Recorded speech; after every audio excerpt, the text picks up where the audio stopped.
All right, let's see. Starting.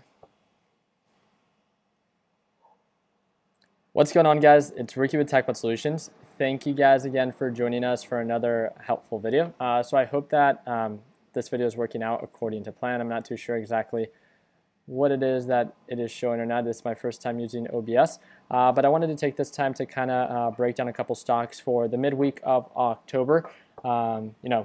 Just wanting to make sure that we end the week on a green note. Our group altogether has been having an extremely productive time trading this entire weekend. I do want to thank you guys all for your time and everything that you guys do. So I'm not too sure. I'm not really used to this format. I'm getting kind of like. I hope that they can you see it and everything? Yeah. Okay. It doesn't tell me like how many people are watching or anything like that, which is something that. Oh, there it goes. It takes a while. All right, so let's go ahead and get started. So I'm going to break down a couple stocks and let's kind of get right into it. I'll answer a couple questions at the very end, but I do want to thank you guys again for taking time out of your day and kind of going over that. So I'm going to go over the top 5 stocks that I see value in. I'm going to be breaking them down. Again, this is not something to encourage you to trade any of the stocks that we are talking about. This is just simply what I see value in, and I hope that my whole thought process and my breakdown can kind of guide you in the right direction. So if you guys want to join us live from Instagram, you guys can tune into the YouTube live stream, and then you should have access to it all together. But pretty much the one that I want to talk about first of all is TEVA. We called this one out yesterday because it was approaching the resistance at $19, as you guys can see right here. So this is it should be a 30-day chart, 30-day analysis. Had an overall support previously at about $17, resistance at about 19. So understanding that it had a support at 17, resistance at 19, that was a pretty solid profit margin. It broke that trend during aftermarket hours before the market opened today. It had a huge pullback all the way to lows of $16, building a new support. So therefore, this is something that I'm very known to trade, and it's something that I'm very comfortable trading. And it comes down to trading pullbacks. I like to buy, buy the dips, and it's with that simple understanding that it allows me to manage my risk pretty well. I got in at an average of $6.10. The potential for profit is, I believe, much greater. Even if I can just sell based on the previous support that it had, that's going to be the $17. It's 5.7% on a potential swing trade, and the overall potential, if it approaches the same resistance at $19, the potential for profit is 18%. I understand that it had a pullback, if we can see during pre-market hours, had a pullback all the way to lows of 1570. That's really where it identified its support. Let's say I cut my losses at 1570 with my entry at 1610. My potential for loss is 2.55%. Therefore, my potential for loss is much greater than my potential for loss is much smaller than my potential for profit. Therefore, it gives me a better understanding that what I am investing in makes much more sense, right? Like the investment is worth trading. So let's go ahead and move on to the next one. Let's see. All right, so can you tune into the live stream just to make sure that everything's good? There, you can tune in on my phone. Let's go ahead and move on to the next one. So let's go ahead and break it down for RGSE. RGSE was way overpriced. It looks like today was one of the first days that it experienced a really solid pullback. And what I mean by that is a lot of the members that were able to trade today, all their profits are on the Facebook group. So if you guys are not a part of the Facebook group already, we have a little bit over 47,000 members within that Facebook group. So feel free, it says the link is in the description if you guys have not joined already. But it has an overall support now at about $2.30 or $2.25 if you guys can see here. Even during aftermarket hours, it's still holding above that. So if it can continue seeing that upward trend, then I can see value in potentially trading this as a momentum stock. But overall, I do feel like this is way overpriced. And when it comes down to the overall breakdown, it's not something that I would necessarily see value in as a potential swing trade. I'm swing trading a lot more often. I did take a position for a day trade, and that was on CAPR. I did not lock in profits and had to stop loss at where I ended up purchasing at. I was up a little bit over 4.5%, did not lock it in. I cut my losses at where I purchased that. Therefore, I just had to pay the commissions. But overall support now for CAPR, just so I can break that down very quickly. I have that support at $3 even during aftermarket hours, and the overall resistance based on what it's been showing. This thing, the MACD indicator showing that it's most likely going to try to bounce. This could be something to potentially look at, especially during market open. So this is something that I'm going to set my alerts on. So I'm simply going to put my alerts. I click create alerts, set stop loss when it goes below $3. and also set my alert. If we can break above the EMA, which is around 330 if I'm not mistaken, it will allow me or give me a better understanding that what it is that I'm investing in is seeing an upward trend. Therefore, if I can wait for a technical breakout, so if I can catch see APR at the support at around $3 and be able to sell even where it was trading at 340, that offers 12% potential for profit with a much smaller potential for loss if I cut losses when it falls below $3. So with that understanding, I do see potential in CAPR continuously within the past 5 days. I have been able to see a sign of an upward trend. It does have really solid pullbacks, so that's why I did not want to hold this one. The approach that I took was like, okay, I do see potential for a potential bounce at $3, just like it did, as of yesterday. But am I going to risk writing it all the way down because I purchased originally at $3.60? Am I going to risk, writing it all the way down, 15% for potential bounce at $3? No, I'd much rather just cut my losses. I didn't lose any money other than my commissions. And tomorrow, if it opens on a strong note, then I can, buy at a much lower price, which then I can later sell for a profit, giving me a better entry point. So that's just my approach, and I hope that, that can kind of guide you in the right direction. So that's for CAPR. I do find this one to be a good potential day trade for this week, as long as it holds above $3. Now let's go ahead and move on to AMD. AMD had a pretty solid sell-off, and it was really commonly known for the sell-off when we first really started trading this actively. If you could see, it hit highs of the 1360, highs of almost 1369 during pre-market hours, had that huge sell-off, almost dropped to lows of 310, bounced at the overall support, and then started holding. During that sell-off, the margin that it actually built for itself did not move around much, 1.5%, not much profit there, so I wasn't too interested on AMD. CLSN, this one had a huge sell-off again today, is holding above the golden VWAP as of today, so that's a good sign. That's in a sense we can identify as a good entry, but that was all during aftermarket hours. So if you don't trade aftermarket hours, then you probably don't have access to even take advantage of that opportunity. But I'd like to see if CLSN can continue to hold above 350, 360, then that would give us a better understanding that maybe CLSN has a little bit more margin to make up. Now going into JD is one that I'm still swing trading, did drop to lows of 376. The reason that I see value in this one is more of a swing trade. Again, this is my opinion. This does not mean that you have to trade based on my opinion or at all based on anyone else's opinion. What I see here is a trend of the low points based on a previous bounce and a resistance based on a previous bounce. I should have sold when it was at 40. I did not. My entry point was at $39, and I was up. But I felt like it was going to continue to see an upward trend. I should have locked in profits and just have bought in at a lower price. I did not. Again, it's back at support. If it continues to drop and if it drops below $37, I'll cut my losses at that price point. But overall, I see a lot more potential for profit than potential for loss. With my entry point at $39 and the overall resistance at 44, based on previous trends, it offers from 39 to 44. And again, my point is not even the best entry point. It offers 11% potential for profit. With my entry point being 39, and my stop loss being anywhere around 30. If I choose to stop loss out below 37, then my potential for loss is about 5%. Again, my potential for profit is much greater than my potential for loss, so therefore that investment was worth taking for myself. It doesn't mean that it has to be worth taking for you. It just came down to, I just wanted to break it down for you on why I saw value on JD and that sell-off that it had and why I think that's a good buy. Moving on to ECYT. ECYT has been one of the biggest runners this week overall. Previously trading at about $1.30, hit highs of $6.55. Today it closed the day at $6.10. So overall, it's still 350%. It's up 350% on the week, which is ridiculous. I personally don't think that this stock itself is going to hold for this long period of time. But understanding that if the volume is still there and the momentum is still there, then I have a better understanding that I could potentially ride, ride kind of with the hype if I can get in at a good entry. Now going on to UGAS. UGAS today was pretty good for our traders. We had a nice little solid pump to $11. Did not hold for a very long time. It did end up kind of being close to the EMA. We haven't officially broken above EMA, but the reason that I see potential on UGAS has to do to, again, previous trends. Previous support at $10.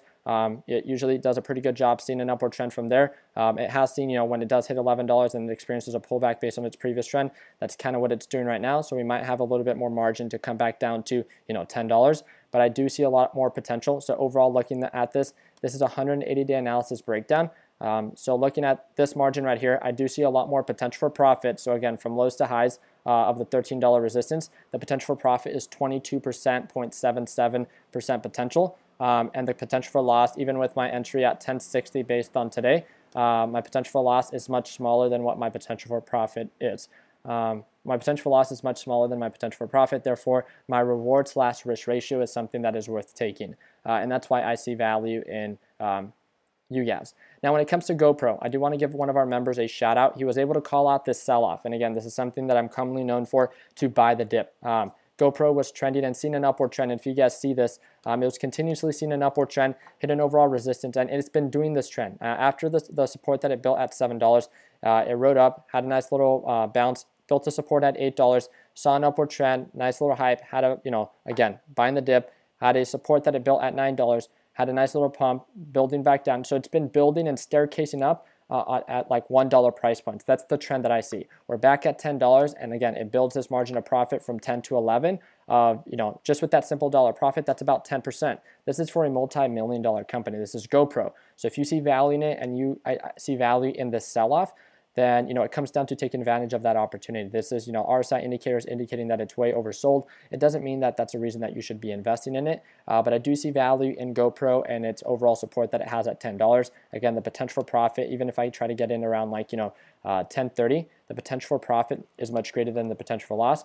Therefore, that risk is worth taking, or that investment is worth taking for myself. CTRV. I'm just going straight down my watch list. This is not me scanning for any stocks. These are ones that I previously have had in my watch list. It looks like it's hitting an overall resistance at 79 cents. It is still holding above EMA, so that's a pretty good sign. I don't trade stocks less than $1, so I'm going to move on from there. AKS, we call this one out because of previous trends, and again, it's a very simple understanding of what it is that we have on these trades. And it comes down to understanding that based on a previous trend, it had a previous bounce, previous support at $5. Previous resistance at $6. So you guys see the bounce at 5, resistance at 6. So when it had that sell-off, again, buying the dip, and it bounced at $5.20, I called it out. A good number of our traders were able to jump in, which then were able to sell for a profit, 10% plus altogether. And it's been continuously holding above the EMA on the 180-day chart, which is the frequency that I use to look at for these longer swing trades. So again, it doesn't come down to having to trade the most volatile stocks that see 190% profit. If you are new to trading and you're trying to keep it simple and really understand what you're investing in, it's a lot easier to trade these lower, these not lower volume stocks, but the stocks that move at a lot slower pace, because it gives you a better understanding to identify a margin of profit. It gives you a better understanding on how to take advantage of an opportunity of being able to buy at a low point, sell at a high point, and also being able to manage your risk. That's something that a lot of people don't focus on, especially when starting out, because they're so focused on the idea that I have to make as much profit as possible, and I have to trade what every other successful momentum trader is trading. And that's definitely not the case, because obviously they have much more experience, and it comes down to learning how to walk before you can run. How are you supposed to be able to buy and sell and take advantage of all these opportunities that present themselves in a matter of seconds when you don't even know how to trade or properly execute a trade? So just with that simple understanding that taking it slow, you'll eventually get there, making sure you focus on good quality stocks so you can refine yourself and really build yourself as a trader. So later, when it comes down to actually taking advantage of an opportunity that's very quick and time efficient, then it's going to be a much easier transition for you, rather than kind of having to hope for the best. I did identify this nice little trend when it came down to JNUG, so I'm going to go on a 30-day chart. So on this 30-day chart, I am seeing that it's now showing signs of an upward trend. And it doesn't mean 100% that it's going to continue to see an upward trend. It did break above 19 very faintly during pre-market hours today, so that's a good sign. It's showing that now JDST, the inverse ETF of JNUG, is now showing a downward trend. So this is closer to the support that it's previously known at to be at around 52.50. And JNUG itself, moving on over, is more at the resistance, which is at $19. So if we continue to push above $19, then that's a great sign of an upward momentum. So we have a lot more margin of profit to make up. But if it does not continue that upward trend and then it has a pullback, then we know that we're back at square one when it comes down to trying to bounce at around $17 for that potential bounce. Let's go ahead and go on to RF. I still think RF is way overpriced. I've called this one out since last time that I saw the overall trend. Let me see if I can zoom out. So this is a 30-day analysis. I'm going to look at a 180-day analysis. If you can see, based on previous trends, low points and high points, RF is way at the high point. It looks like it's even peaking out. The EMA line is even starting to curve down, so it's showing that sign of a downward trend. Therefore, this is something that I'd be more interested in, taking a short on or a short position on, rather than actually taking an actual position on to make for or sell for a profit. Other than that, I do want to congratulate all those that were able to take advantage of the opportunity of that bounce. Again, this is EFX, multi-billion-dollar company. This is Equifax. They're one of the credit bureaus that actually run your credit application. Unfortunately, they got hacked, which meant that 120 million social security numbers were at risk. Obviously, not a good sign for a company that's solely based on, holding your credit. They were not able to do that successfully. Dropped 35% from its original price of $1.40. Because of that, it built such a huge margin of profit that when we identified that low point of at that $90 support, it's been trending up ever since. We called the resistance first originally at $100. People were able to make 10% plus on that position, and then from there, those that really wanted to swing trade it and add more to their position were able to go from 100 to 110. Now we're looking at the position of if it continues this upward trend, again, key word, continues to see this upward trend, we have the potential from going from $100 to $110. So it looks like it's slowly climbing on a week-to-week basis at 10%, which is a $10 price point. So that's huge for these higher price stocks because they're a lot more reliable, they're a lot easier to take advantage of. Again, it is a swing trade position, so therefore there is the risk involved of having to hold it overnight and not be able to manage your risk. But just make sure that whatever investment you choose to take a part of, that you understand the risk involved, you understand your entry point, exit, and stop loss, and that you have a fundamental understanding on why it is that you're deciding to hold this stock and not just day trade it. So other than that, again, I'm not very familiar with the live stream. I'm sorry that I can't even see myself, so I hope that you guys could see me. If you guys have any questions, all the links are down in the description if you guys want to reach out to me. Are people having their own conversations there? I can't see any of the live chats. If you guys want to have a live chat with me. There you go. Okay, so there's a couple people that...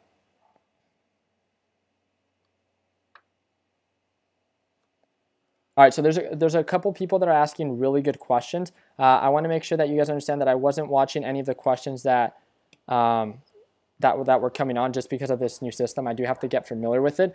So if you want to ask me personal questions, feel free to make your way over to the Discord group chat. You first have to get accepted to the Facebook group. Again, it says free Facebook group. You can join the 48,000 members that we have within there. It's all free for you. Once you get accepted, on the top pinned post, this is something that I repeat time after time. I want to make sure that you guys understand that on the top pinned post, so as you guys can see right here, there's the main group chat link. You guys can click on that link and it will guide you on over to the Discord group chat where we can jump on the voice chat and answer and ask all those different questions. You can also schedule a one-to-one video call consultation with me if you want to do it at a one-to-one basis. And then make sure that you follow all these steps on properly installing the Discord app on your phone. Feel free to subscribe to any of the TechBuds group leaders that we have, Connor, Brad, Kyle, and we did add a couple new group leaders that we will be shouting out within the next couple of days for different styles and different markets of investing. We do have certain rules that we would like you to follow within our group because we do provide it for you at a free cost or at no cost. But other than that, thank you guys again so much for your time. If you guys found this video helpful, I just wanted to make sure that I was going to upload a video more like a vlog type of thing, and I feel like my vlogs don't do very good because we have so many members within our group that are solely focused on investing content. So I wanted to make sure that it was something different. Obviously with the car in the background. Just because so many of you guys are motivated by the car, but also making sure that we still stick to the basics and stick to the fundamentals of our group in this YouTube channel and talking about different forms of investment, or at least something that can actually guide you guys in the right direction. And I believe a mid-market recap can kind of do that for you guys.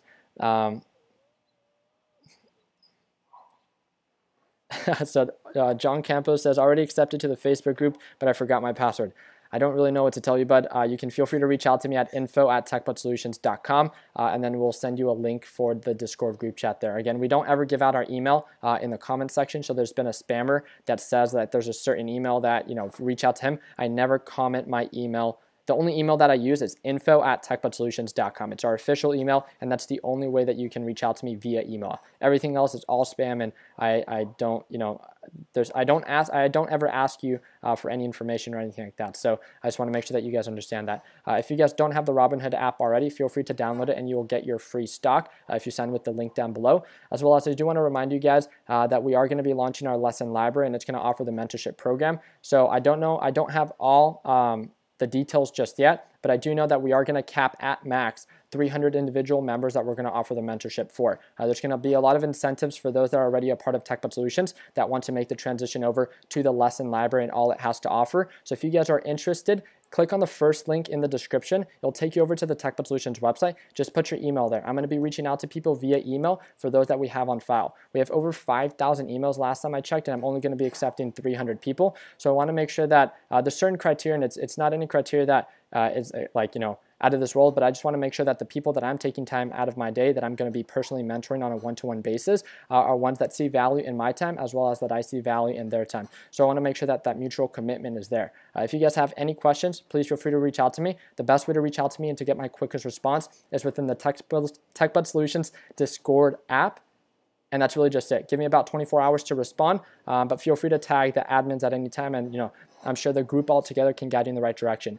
Other than that, I mean, you guys have been completely killing it, and I know you guys don't need my assistance in the group anymore because you guys have truly been showing that you guys are now making the transitions from traders that used to ask what is it that I'm trading and stuff like that, and now you guys are making the transition over to really like you guys are now giving out shout outs for good quality stocks, and you guys have a real fundamental understanding on why it is that you're investing in those stocks. So I thank you guys for everything it is that you guys do. Just continue working hard, continue following your dreams, and let your passion be what drives you in your success. I don't know how to end this live stream, so I'm going to have to just say I hope you guys end the year on a green note.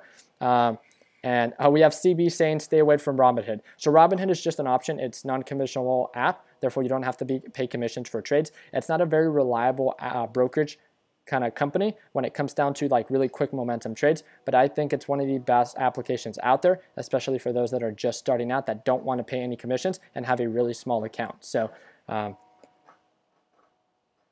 don't know how to end this. I'm going to click